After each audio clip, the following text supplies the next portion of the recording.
नमस्कार दोस्तों, मैं जेके मौर्य स्वागत करता हूं आप लोगों का लॉर्ड बुद्धा इंस्टीट्यूट के ऑनलाइन प्लेटफॉर्म पे। तो फ्रेंड्स, आज ये हमारा 13 क्लास है जीआईसी पीजीटी मेंस सिविक्स के लिए। तो चलिए, आज का हमने क्वेश्चन लिया है सत्ता यानी कि प्राधिकार अथॉरिटी की प्रकृति और कार्यों की विवेचना कीजिए। तो देखिए, इस प्रश्न के दो पार्ट हैं। एक तो आपको सत्ता यानी अथॉरिटी की प्रकृति बतानी है, नेचर बताना है। नेचर का मतलब ये है क्या चीज़, सत्ता क्या चीज़ है, इसके नेचर को बताना है। और उसके बाद क्या करना है, सेकंड पार्ट में आपको इसके कार्यों की विवेचना करनी है। Discuss the nature and functions of authority. Functions of authority, तो दो पार्ट हो गए क्वेश्चन के, एक तो फंक्शंस ऑफ अथॉरिटी और एक नेचर के बारे में आपको डिस्कस करना है, किसके, सत्ता के। तो वही तरीका रहेगा, सबसे पहले आप इंट्रोडक्शन लिखेंगे, बीच में आपका कॉन्टेक्स्ट हो जाएगा और लास्ट में आप क्या लिख देंगे, कंक्लूजन लिख देंगे। जो इंट्रोडक्शन होना चाहिए और कंक्लूजन होना चाहिए, इसमें आप ज़्यादा से ज़्यादा कीवर्ड का यूज करने की कोशिश करें और बिल्कुल स्पष्ट और छोटा लिखें, ठीक है। तो इसके पहले काफ़ी क्लासेस आप लोगों ने कर ली है, तो अब आपको ये चीज़ समझ में आ गई होगी। इंट्रोडक्शन हमेशा स्पष्ट होना चाहिए और छोटा होना चाहिए, कंक्लूजन भी स्पष्ट और छोटा होना चाहिए। तो चलिए, अब देखते हैं हम लोग सत्ता है क्या चीज़। तो सत्ता क्या है, किसी व्यक्ति, संस्था, नियम या आदेश का ऐसा गुण है जिसके निर्देश को सही या प्रमाणित मानकर स्वेच्छा से प्रयोग किया जाता है, ठीक है। तो सत्ता क्या है दोस्तों, सत्ता क्या है, सत्ता किसी व्यक्ति, संस्था, नियम या आदेश का ऐसा गुण है जिसके निर्देश को सही या प्रमाणित मानकर स्वेच्छा से इसका प्रयोग किया जाता है। इसे हम क्या कहते हैं, सत्ता कहते हैं। तो ये आपका डिफिनीशन हो गया, बस डिफिनीशन ऐसा ही, मतलब डिफिनीशन कह रहे हैं, इंट्रोडक्शन हो गया और इंट्रोडक्शन बस इतना ही होना चाहिए, छोटा सा। सत्ता के दो घटक है, अब हमको क्या बताना है, इसकी प्रकृति बतानी है। तो हम सत्ता बता रहे हैं, अब इसकी प्रकृति बता रहे हैं। तो सत्ता के दो घटक हैं, कौन कौन से, एक तो है शक्ति और दूसरा है वैधता, ठीक है। तो सत्ता के कितने घटक हैं, दो घटक है, एक तो शक्ति यानी कि पावर और दूसरा है वैधता यानी कि लेजिटिमेसी, ठीक है। तो किसी नियम या निर्णय की वैधता यह संकेत करती है कि लोग उस नियम या निर्णय को अपने लिए तथा सारे समाज के लिए महत्वपूर्ण मानते हैं तथा मन से स्वीकार करते हैं, ठीक है। तो किसी नियम या निर्णय की जो वैधता है, लेजिटिमेसी है, वह यह संकेत करती है कि लोग जो हैं उस नियम या निर्णय को अपने लिए तथा सारे समाज के लिए महत्वपूर्ण मानते हैं और उसे स्वीकार करते हैं। यानी कि वैधता तभी हो सकती है जब जन सहमति हो, ठीक है। जब जन सहमति हो तभी उसकी वैधता हो सकती है। तो इसको देखिए, जोसेफ डी मेस्ट्रे के अनुसार, आप चाहें तो एक इसी में विचारक का आप स्टेटमेंट लिख दीजिए। तो सत्ता के सिद्धांतों में विश्वास व्यवस्था को सुरक्षित रखने का एकमात्र व्यवस्थित माध्यम है। तो क्या कहा इन्होंने, सत्ता के सिद्धांतों में विश्वास, ठीक है। तो विश्वास होना चाहिए, ठीक है। व्यवस्था को सुरक्षित रखने का एकमात्र विश्वसनीय माध्यम है। तो अगर जनता को सत्ता के सिद्धांतों में विश्वास है तभी वो सत्ता जो है विश्वसनीय हो सकती है, ठीक है। और वो व्यवस्था विश्वसनीय हो सकती है यानी कि सुरक्षित रह सकती है, ठीक है। जब विश्वसनीय होगी तभी सुरक्षित होगी। चलिए आगे बढ़ते हैं। अब हम देखते हैं शक्ति और सत्ता। तो इन दोनों में थोड़ा सा डिफरेंस मेंशन कर सकते हैं। तो शक्ति का वैधानिक रूप ही सत्ता है। जो पावर है, जो शक्ति है, उसका जो वैधानिक रूप है वो क्या है दोस्तों, सत्ता है, ठीक है। यानी कि अगर पावर को वैधानिक बना दिया जाए, लीगल बना दिया जाए, लेजिटिमेसी आ जाती है, तो वो क्या हो जाती है, सत्ता। जैसे सपोज दैट आप किसी समाज में रहते हैं, वहाँ पे कोई दबंग व्यक्ति है, ठीक है। दबंग व्यक्ति है तो वो क्या करता है कि अपनी पावर के दम पर, अपनी शक्ति के दम पर लोगों के ऊपर अगर अपना आधिपत्य कराता है, लोग डर के मारे उससे डर के मारे उसके काम को करते हैं। तो क्या है, लेकिन वहाँ पे पावर तो है, काम तो अपना करवा ले रहा है, लेकिन उसकी वैधानिक नहीं है, वो लेजिटिमेसी नहीं है, तो इसलिए वो क्या है, सत्ता नहीं है, ठीक है। तो जैसे आप देखते होंगे पाकिस्तान में क्या होता था, तख्ता पलट हो जाता था, जो आर्मी होती थी वो पावर को गेन कर लेती थी। लेकिन अब देखिए, कोई भी सत्ता जब प्राप्त करता है तो उसको क्या बनाना चाहता है, वैधानिक बनाना चाहता है। और जब तक वो वैधानिक नहीं होगा, सत्ता नहीं होगा, ठीक है। और जब वैधानिक हो जाएगा तो सभी लोग मानने के लिए बाध्य हो जाएंगे और स्वेच्छा से उसको मानेंगे। तो शक्ति को दीर्घकालिक बनाने के लिए शक्ति का सत्ता में परिवर्तन होना आवश्यक है। और सत्ता में परिवर्तन कैसे होगा? जब वो वैधानिक होगा। प्रत्येक प्रकार की शक्ति जो है वो सत्ता नहीं है, शक्ति होना आवश्यक। देखिए, प्रत्येक प्रकार की जो शक्ति है वो सत्ता नहीं है, लेकिन सत्ता के लिए शक्ति का होना आवश्यक है। तो ये आपका मेन डिफरेंस है शक्ति और सत्ता में, ठीक है।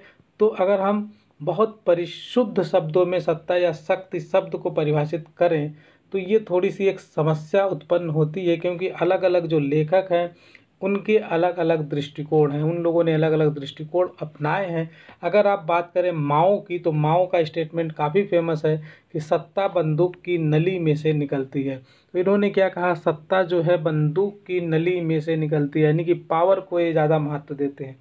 महात्मा गांधी जैसे शांति प्रिय, ठीक है, शांति, सत्य और अहिंसा के पुजारी तोप और बल की शक्ति के स्थान पर ये प्रेम और सत्य की शक्ति की प्रतिस्थापना करता है, जिसका स्रोत लोगों की भावना में रखा हुआ है। तो इनके अनुसार क्या है? महात्मा गांधी, जानते हैं आप लोग, सत्य और अहिंसा के पुजारी थे। ये तोप और बल की शक्ति के स्थान पर, ये तोप और बल की शक्ति के स्थान पर प्रेम और सत्य की शक्ति, प्रेम और सत्य की शक्ति की प्रतिस्थापना की बात करते हैं, जिसका स्रोत लोगों की भावना में रखा हुआ है। ठीक है, तो इसकी जगह पे प्रेम और सत्य की शक्ति के द्वारा प्रतिस्थापित करते हैं। और ये कैसे है? ये लोगों की भावना में रखा हुआ है। ठीक है, तो चलिए, जैसे देखिए, अगर हम एक छोटा सा एग्जाम्पल लें, अगर इसी हम यहाँ पे शक्ति और बल में अंतर देख लें और शक्ति एवं प्रभाव में अंतर देख लेते हैं, थोड़ा सा समझ लीजिए, आगे आपको समझने में आसानी रहेगी। तो देखिए, शक्ति का प्रयोग जब आप कर लेते हैं तो वो क्या बन जाता है? बल बन जाता है। ठीक है, यानी कि जो शक्ति है जब इसका आप प्रयोग कर लेते हैं तो क्या बनता है? बल बनता है। यानी कि शक्ति अगर प्रकट हो जाए, यानी कि प्रकट शक्ति होगी तो वो बल होगी। जैसे मान लीजिए अगर पुलिस ने लाठी चार्ज कर दिया, ठीक है, जैसे कि पब्लिक है, ठीक है, तो उसको ये पता है कि अगर हम अराजकता फैलाएंगे तो पुलिस जो है वो लाठी चार्ज करेगी, ठीक है, या पुलिस बल का प्रयोग कर सकती है। तो ये जो डर है लोगों के अंदर शक्ति के प्रयोग करने का, ठीक है, मतलब बल के प्रयोग करने का जो लोगों के अंदर डर है वही क्या है? शक्ति है। यानी कि जब तक बल अप्रकट है तब तक वो क्या है? शक्ति है। लेकिन जब बल का प्रयोग कर लिया जाए, ठीक है, सॉरी मैं बल बोल दे रहा हूँ, जब हम शक्ति का प्रयोग जब कर लेते हैं तो वो क्या बन जाता है? बल। फिर से समझिए, देखिए, शक्ति जब तक कि अप्रकट है, ठीक है, अप्रकट जो बल है, सॉरी मैं शक्ति बार बार बोल दे रहा हूँ, अप्रकट जो बल है वो क्या है? शक्ति है। अप्रकट बल, यानी कि बल को जब तक अप्रकट रहे तब तक वो शक्ति है। ठीक है, जैसे पुलिस है तो पुलिस ने जब तक लाठीचार्ज नहीं किया है तब तक वो शक्ति है। ठीक है, लेकिन जब वो लाठीचार्ज कर देती है तो उसे हम कहते हैं कि बल प्रयोग किया है। होप आपको समझ में आ गया होगा। सत्ता एवं प्रभाव में अंतर क्या होता है? जैसे अंग्रेजों की बात की जाए तो अंग्रेज शक्ति का प्रयोग करते थे, ठीक है, दमनात्मक शक्ति का प्रयोग करते थे, ठीक है, दमन करने के लिए लोगों को, ठीक है। तो ये क्या होता था? ये क्या हो गया? आपका शक्ति हो गया, ठीक है, शक्ति हो गया, ठीक है। लेकिन अगर प्रभाव की बात की जाए तो गांधी जी जो है, गांधी जी के पास ऐसा प्रभाव था, ठीक है, वो मनोवैज्ञानिक रूप से लोगों को अट्रैक्ट कर लेते थे, कन्विंस कर लेते थे। यानी कि जो गांधी जी के द्वारा जो प्रभाव का प्रयोग किया जाता था, ठीक है, वो सहमति पर आधारित था। और जो ये सहमति पर आधारित होता है वो प्रजातांत्रिक तरीका होता है और इसलिए ये अस्थाई होता है। लेकिन जो अंग्रेजों के द्वारा जो शक्ति का प्रयोग किया जाता था वो कैसा होता था? दमनात्मक तरीका होता था। लोगों की इच्छाओं के विरुद्ध उसका शक्ति का प्रयोग करते थे, तो वो अप्रजातांत्रिक था और इसलिए वो क्या होता है? अस्थाई होता है। तो शक्ति और प्रभाव में सिंपल सा अंतर यही है, ठीक है, कि शक्ति का जो प्रयोग होता है वो लोगों की इच्छाओं के विरुद्ध होता है, अप्रजातांत्रिक तरीका है और इसलिए ये अस्थाई होता है, ठीक है। लेकिन जैसे कि गांधी जी का एक प्रभाव था, ठीक है, तो गांधी जी का जो प्रभाव था वो एक मनोवैज्ञानिक तरीका था, लोगों को कन्विंस कर देना, लोगों को अपनी ओर अट्रैक्ट कर देना, प्रभावित कर देना, ठीक है। तो जो ये प्रभाव है वो लोगों का पारस्परिक संबंध है, सहमति पर आधारित है और ये प्रजातांत्रिक तरीका है, इसलिए ये अस्थाई होता है। तो आप लोगों ने शक्ति और प्रभाव में अंतर समझा, शक्ति और बल में भी अंतर समझ लिया। चलिए अब हम अपने क्वेश्चन की तरफ और आगे बढ़ते हैं। सत्ता या प्राधिकार के कार्यात्मक दृष्टिकोण। देखिए हमारे जो क्वेश्चन का सेकंड वाला पार्ट था वो क्या था, सत्ता या प्राधिकार का कार्यात्मक दृष्टिकोण। ठीक है, तो हमने पहले शक्ति के बारे में डिस्कस कर लिया, एक बार फिर से देख लीजिए। पर प्रश्न हमारा क्या था, सत्ता यानी प्राधिकार की प्रकृति और कार्यों का विवेचन। तो हमने अब तक क्या किया, इसकी प्रकृति को समझ लिया, अब इसके कार्यों का विवेचन कर लेते हैं। देखिए मैंने जो यहाँ पे लिखा है, चूंकि मैंने समझाने के लिए लिखा है, तो ये हमारी वर्ड लिमिट जो है वो 250 शब्दों से ज़्यादा हो सकती है, लेकिन यहाँ समझना था, मैंने सोचा यहीं पे आपका कॉन्सेप्ट भी ठीक से क्लियर कर दिया जाए, तो इसलिए ये वर्ड लिमिट बढ़ी है। लेकिन आपको इसमें से भी जो आपको सही लगे और अपने शब्दों में इसको लिखने की कोशिश करिएगा। वर्ड लिमिट 250 से ज़्यादा नहीं होनी चाहिए। तो सत्ता या प्राधिकार के अगर कार्यात्मक दृष्टिकोण की बात की जाए, तो अगर इसके कार्यात्मक दृष्टिकोण पर नज़र डालते हैं तो यह शक्ति के नैतिकीकरण का घोतक है। ठीक है, शक्ति का नैतिकीकरण कर दिया जाए तो वो क्या हो जाता है, इसका कार्यात्मक दृष्टिकोण है। इसके कार्यों के अंतर्गत कानूनी मान्यताओं के उपबंधों, ठीक है, कानूनी मान्यताओं के उपबंधों एवं समाज की सुस्थापित परंपराओं, ऐतिहासिक संस्थाओं और लोगों की मूल्य मंडलों में व्यवस्थाओं के माध्यम से शक्ति का वैधीकरण करना, शक्ति को वैधीकरण करना शामिल है। ठीक है, तो आपने क्या समझा कि जो हमारे कानूनी जो मान्यताएं हैं, मान्यताओं के उपबंध हैं, समाज की जो सुस्थापित परंपरा है, ठीक है, जो परंपराएं होती हैं उसके लिए सहमति होती है लोगों की, ऐतिहासिक संस्थाओं और लोगों की मूल्य मंडलों में व्यवस्थाओं के माध्यम से, इससे क्या किया जाता है, इन सभी के माध्यम से, जैसे परंपराओं के माध्यम से, ऐतिहासिक संस्थाओं के माध्यम से, लोगों के मूल्य मंडलों की व्यवस्थाओं के माध्यम से शक्ति को वैधीकरण प्रदान कर दिया जाता है, यानी कि शक्ति को क्या कर दिया जाता है, वैध बना दिया जाता है। ठीक है, तो कानूनी स्वीकृतियां, संविधियों, आदेश, विशेष लेख, आदेश, नियम, उपविधियां आदि जो हैं सत्ता या प्राधिकार की तकनीकों के घोतक हैं। ठीक है, जो सत्ता या प्राधिकार के जो टेक्निक्स हैं, ठीक है, जो तकनीकी हैं वो क्या हैं, कानूनी स्वीकृतियां हैं, संविधियां हैं, आदेश हैं, विशेष लेख है, आदेश, नियम, उपविधियां हैं। ठीक है, सत्ता आवश्यक रूप से वह सांस्थानिक संस्था है। सत्ता क्या है, एक सांस्थानिक संहिता है आवश्यक रूप से। ठीक है, जिसके भीतर माध्यम के रूप में शक्ति के उपयोग का संगठन और वैधीकरण किया जाता है। तो माध्यम के रूप में शक्ति का उपयोग का संगठन और उसको वैध बना दिया जाता है। ठीक है, चलिए आगे बढ़ते हैं। प्राधिकार क्या है, प्राधिकार सामाजिक संगठन की प्रणाली में हैसियत का पहलू अर्थात उसका सामूहिक पहलू है। ठीक है, जिसकी विशेषता से इसके जो धारक हैं, धारक को वैध रूप में इस स्थिति में रखा जाता है कि वह ऐसे निर्णय कर सके जो न केवल उस व्यक्ति बल्कि न केवल उस पर बल्कि पूरे समाज पर बाध्यकारी हो। ठीक है, तो जो निर्णय करता है, ठीक है, जो निर्णय करता है, जो सत्ताधारी है, प्राधिकार का धारी है, अथॉरिटी जिसके पास है, वो ऐसे निर्णय कर सके जो न केवल उस पर बल्कि पूरे समाज पर बाध्यकारी हो और इस प्रकार इस अर्थ में सभी सदस्य एककों पर भी लागू हो, सभी के ऊपर बाध्यकारी हो, सभी के ऊपर लागू हो और सभी लोग उसको क्या करें, सहमति प्रदान करें। अगर हम बात करें सामान्य श्रम विभाजन के कारण, ठीक है, सामान्य श्रम विभाजन जैसे कि सभी का डिपार्टमेंट है, ठीक है, डिपार्टमेंट बना हुआ है, जैसे विधायिका है, कार्यपालिका है, न्यायपालिका है, तो इसी तरह से हम कह सकते हैं कि कार्यों का विभाजन है। इसके कारण प्राधिकार को धारण करने वाला अक्सर स्वयं स्थिति में नहीं होता कि वह अपने निर्णय को लागू करे। ठीक है, जैसे संसद ने कानून बना दिया, अब कानून को लागू करने का काम किसका है, कार्यपालिका का है। ठीक है, तो उसके लिए क्या है, अब कार्यपालिका कैसे लागू करेगी, उसके लिए विशेष एजेंसियां हैं, तो उसे एक विशेषीकृत एजेंसियों पर निर्भर रहना पड़ता है।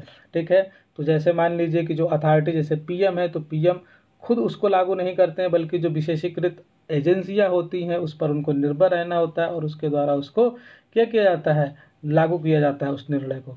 तो अब हम यहाँ पे कंक्लूजन लिख सकते हैं कि अतः स्पष्ट है कि सत्ता शक्ति की अपेक्षा अधिक विशद वर्ग है। यह शक्ति से कम स्वकेंद्रित किसी वस्तु का भी घोतक है।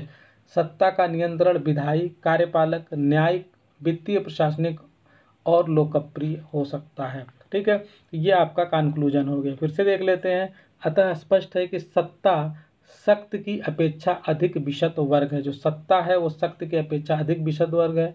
यह शक्ति से कम स्वकेंद्रित, यानी कि शक्ति से कम स्वकेंद्रित है, किसी वस्तु का घोतक है, यानी शक्ति से कम स्वकेंद्रित किसी वस्तु का घोतक है। सत्ता का नियंत्रण, ठीक है, विधायी, कार्यपालक, न्यायिक, वित्तीय, प्रशासनिक और लोकप्रिय हो सकता है। ठीक है, तो इस तरह से हमने इसका कंक्लूजन देख लिया। तो ये हमारा क्वेश्चन कंप्लीट हो गया। चलिए अब सेकंड क्वेश्चन की तरफ आगे बढ़ते हैं। इसमें है वैधता को परिभाषित कीजिए और इसकी विशेषताओं की विवेचना कीजिए। Define legitimacy and discuss the it's character state. इसको मैंने 150 शब्दों में लिखने के लिए कहा था। ठीक है, तो 150 शब्द हो सकता है, 250 शब्द में भी आ सकता है। ये कला आपके पास होनी चाहिए कि अगर इसी को 250 शब्दों में लिखना है तो आप कैसे लिखेंगे, और जब इसी को 150 शब्दों में लिखना है तो कैसे लिखेंगे। जब भी शब्द कम हो तो आप कीवर्ड की तरफ ज़्यादा से ज़्यादा जाएँ, ठीक है, टू द पॉइंट लिखने की बात करें, और जब उसको लॉन्ग क्वेश्चन में लिखना हो तो थोड़ा सा उसी को विस्तारित कर दीजिए।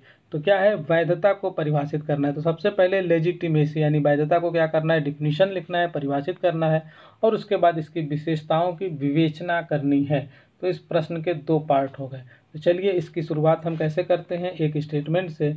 H.G. वेल्स ने कहा है कि हमारा युग लोकतंत्र का युग है। हमारा युग कैसा युग है, लोकतंत्र का युग है। बहरहाल लोकप्रिय और लोकतांत्रिक राजनीतिक व्यवस्था की स्थिरता न केवल आर्थिक विकास पर, जैसा आमतौर पर समझा जाता है, बल्कि उसकी वैधता और प्रभावशीलता पर निर्भर करता है। ठीक है, तो जो लोकप्रिय और लोकतांत्रिक राजनीतिक व्यवस्था है, ये स्थिर कैसे रहेगा, इसकी स्थिरता किस पर निर्भर करेगा, केवल विकास पर निर्भर करेगा। ठीक है, जैसा कि आमतौर पर समझा जाता है, बल्कि ये किस पर निर्भर करेगा, उसकी वैधता और उसकी प्रभावशीलता पर निर्भर करता है कि कितना वैध है और कितना प्रभावशील है। ठीक है, तो वैधता के अंतर्गत यह विश्वास उत्पन्न करने और बनाए रखने की क्षमता की जाती है। पहली बात तो ये विश्वास बनाए रखना है। ठीक है, और इसमें क्या है, वैधता के अंतर्गत यह विश्वास उत्पन्न करने और बनाए रखने, विश्वास उत्पन्न करना है और उसको क्या करना है, मेंटेन करते रहना है, क्षमता से की जाती है कि मौजूदा राजनीतिक संस्थाएं या उसके रूप समाज के लिए अधिक उपयुक्त हैं। तो इसमें क्या होता है, जो भी गवर्नमेंट होती है, सत्ता में जो होता है, ठीक है, तो वैधता में यह विश्वास उत्पन्न किया जाता है और उसको बनाए रखने की क्षमता होती है कि जो मौजूदा राजनीतिक व्यवस्था है, जो कार्य हमारे द्वारा किया जा रहा है सरकार के द्वारा, उसके जो रूप हैं समाज के लिए अधिक उपयुक्त हैं, वही सबसे उपयुक्त है, ये बनाए मेंटेन रखने की बात होती है। ठीक है, तो वैधता है क्या चीज़, इसे डेविड ए एप्टर ने रोचक रूप में प्रस्तुत किया है और उसका कहना है कि वैधता कुछ संकल्पनाओं के समुच्चय से संबद्ध है जो राजनीतिक प्रतिमान के सही होने के बारे में महत्वपूर्ण सदस्यों की संकल्पनाएं होती हैं, जो ऐसे प्रतिमान प्रदान हो सकते हैं प्रदान करते हैं जिसकी कुछ विशेषताएं होती हैं। ठीक है, तो इन्होंने वैधता को किसने, डेविड ए एप्टर ने रोचक तथ्यों में प्रस्तुत किया और इन्होंने कहा कि वैधता कुछ संकल्पनाओं के समुच्चय से संबद्ध है। ठीक है, कुछ संकल्पनाओं के समुच्चय से संबद्ध है जो राजनीतिक प्रतिमान के सही होने के बारे में महत्वपूर्ण सदस्यों की संकल्पनाएं होती हैं और जो ऐसे प्रतिमान करते हैं जिसकी कुछ विशेषताएं होती हैं। क्या विशेषताएं हैं, तो इस प्रकार वैधता एक व्यवहार परक शब्द है जिसमें सरकारी कार्य पर कुछ सीमाओं के समुच्चय की ओर इशारा किया जाता है। ठीक है, इसमें क्या है, ये व्यवहार परक शब्द है जिसमें सरकारी कार्य पर कुछ सीमाओं के समुच्चय की ओर इशारा किया जाता है। वैधता के संदर्भ में ही किसी पद के सही आचरण की व्याख्या की जाती है। ठीक है, जब वैधता जाती रहती है तो सरकार कमजोर होती है। देखिए, जितनी वैधता है सरकार के लिए, जितना वैध रहेगा उतना ही वो अस्थाई रहेगा, और जैसे जैसे वैधता जो है जाने लगेगी वो क्या हो जाएगा, सरकार कमज़ोर होती जाती है। तो वैधता की संकल्पना से 3 महत्वपूर्ण समस्याएं पैदा होती हैं। कौन कौन सी 3 महत्वपूर्ण समस्याएं पैदा होती हैं। पहला है कि शासन प्रणाली में राजनीतिक दृष्टि से उल्लेखनीय तथ्य का विचार पर्याप्त रूप से स्पष्ट हो जाता है। वैधता की संकल्पना से 3 महत्वपूर्ण समस्याएं पैदा होती हैं। पहला क्या है, शासन प्रणाली में राजनीतिक दृष्टि से उल्लेखनीय तथ्य का विचार पर्याप्त रूप से स्पष्ट हो जाता है। दूसरा क्या है कि वैधता के अभाव से सरकार कमजोर हो सकती है। अगर वैधता का अभाव हुआ सरकार कमजोर हो सकती है या नहीं हो सकती है, दोनों चीज़ें हैं। ठीक है, तीसरा क्या है, इस सारे विचार को लागू करना बहुत कठिन है, अर्थात वैधता को पूर्ण रूप से लागू करना कठिन है। ठीक है, तो ये क्या है, वैधता की संकल्पना के 3 महत्वपूर्ण समस्याएं पैदा होती हैं। ठीक है, तीनों हम लोगों ने देख लिया कि ये क्या है। पहला क्या था कि शासन प्रणाली में राजनीतिक दृष्टि से उल्लेखनीय तथ्य का विचार पर्याप्त रूप से स्पष्ट हो जाता है। ठीक है, दूसरा है कि वैधता के अभाव से सरकार जो है वो कमज़ोर हो भी सकती है और नहीं भी हो सकती है। तीसरा है कि इस सारे विचार को लागू करना बहुत कठिन है, अर्थात वैधता को पूर्ण रूप से लागू करना कठिन है। अब हम देखते हैं कि वैधता की विशेषताएं क्या हैं। ठीक है, तो हमारे इस प्रश्न में क्या था, सबसे पहले क्या करना था, आपको वैधता को परिभाषित करना था और इसकी विशेषताएं बतानी थी। तो वैधता को हमने इन सब कुछ राइटर के माध्यम से, ठीक है, और कुछ डिफिनीशन के माध्यम से हमने इसको समझाने का प्रयास किया। अब वैधता की प्रमुख विशेषताएं हम लोग देख लेते हैं। ठीक है, तो इसमें क्या दिया हुआ है कि राजनीतिक वैधता की संकल्पना ऐसी है कि सरकार के आदर्श रूप में अमूर्त ढंग से निरपेक्ष मूल्य के साथ इसकी परिभाषा नहीं की जा सकती। देखिए, अमूर्त क्या होता है, अमूर्त और मूर्त। जैसे मैं पूछूं आप कितने घंटे पढ़ाई करते हैं, तो आप कहें हम बहुत पढ़ते हैं, हम बहुत पढ़ते हैं, तो ये क्या हो गया, अमूर्त हो गया। आपने कुछ एग्जैक्ट नहीं बताया, लेकिन अगर आप कहते हैं कि आप 5 घंटे पढ़ाई करते हैं, तो ये क्या हो गया, मूर्त हो गया। तो अमूर्त ढंग से निरपेक्ष मूल्य के साथ इसे परिभाषित नहीं किया जा सकता। इसे सरकार के आदर्श रूप की ऐतिहासिक संकल्पनाओं के अनुसार ठोस रूप से नहीं समझा जा सकता है। ठीक है, तो अब देखते हैं कि वैधता क्या है, तो इसकी विशेषता क्या है। तो वैधता शक्ति व सत्ता के बीच की कड़ी है। वैधता क्या है, शक्ति, ठीक है, वह सत्ता के बीच की कड़ी है। वैधता से जो शक्ति है, शक्ति को तार्किकता व अस्थायित्व मिलता है। वैधता द्वारा जन्मत शक्ति को स्वीकार करते हैं, यानी कि जो वैधता है वो शक्ति और सत्ता के बीच की कड़ी है, और जब शक्ति में वैधता जुड़ जाती है तो वो क्या बन जाती है, सत्ता की उपसत्ता हो जाती है। ठीक है, तो शक्ति जब वैध हो जाती है तो वही क्या हो जाती है, सत्ता हो जाती है, और उससे क्या होता है, वैधता से शक्ति को तार्किकता और स्थायित्व मिलता है।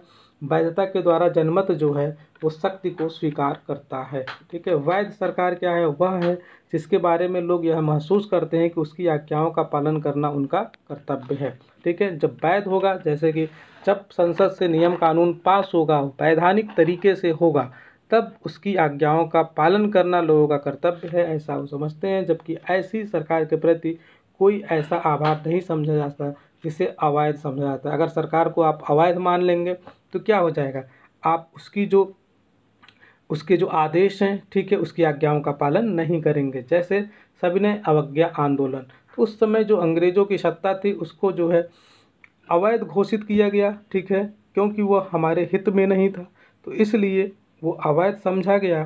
ठीक है, तो उसके प्रति हमने अपनी आज्ञाओं का पालन नहीं किया।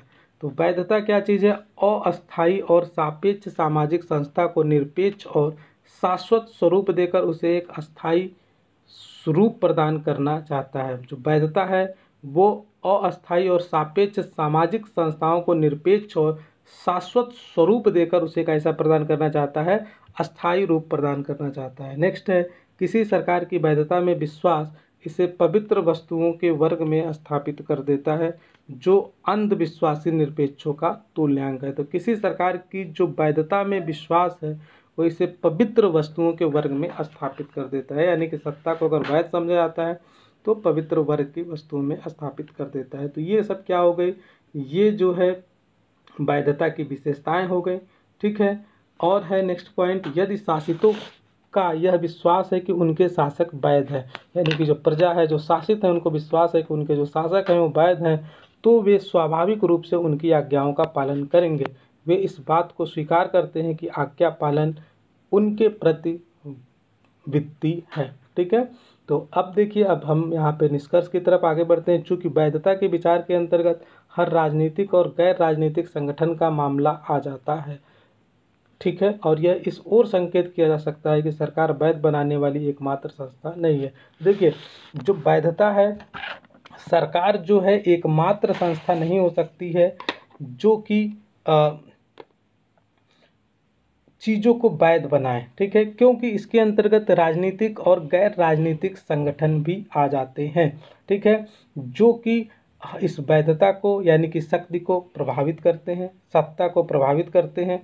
ठीक है। जैसे अगर हम इसमें बात करें तो दबाव समूह हो गए, राजनीतिक दल हो गए, प्रभावशाली व्यक्ति हो गए, ठीक है, तो इनके माध्यम से भी वैधता को प्रभावित किया जाता है। तो हम कह सकते हैं कि सरकार जो है वैध बनाने वाली एकमात्र संस्था नहीं है। इस तरह स्पष्ट है कि वैधता को सीमित शब्दों में परिभाषित नहीं किया जा सकता है और न ही संपूर्ण विशेषताओं को रेखांकित किया जा सकता है, ठीक है, क्योंकि वैधता एक अमूर्त अवधारणा है। वैधता कैसी एक अमूर्त अवधारणा है, इसको परिभाषा के माध्यम से व्याख्यायित कर इसके क्षेत्र को सीमित करने जैसा होगा।